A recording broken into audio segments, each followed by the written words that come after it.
মেয়েটা তার মৃত্যুর প্রেমিকের হাত দিয়ে সিঁদুর পরিয়ে সে বলছে আমার এটা বিয়ে।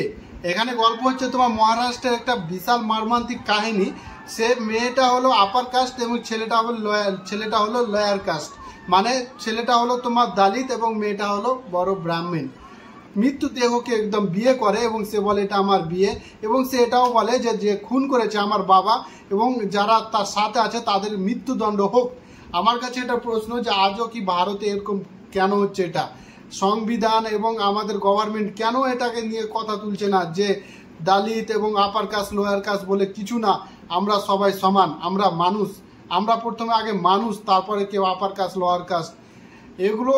এগুলোকে ভারত থেকে উঠাতে হবে, কিন্তু না, কোনো রাজনীতি দল আছে এগুলোকে নিয়ে আপার কাস্ট লয়ার কাস্ট নিয়েই তারা ভোট জিতে এবং তারা রাজ করছে।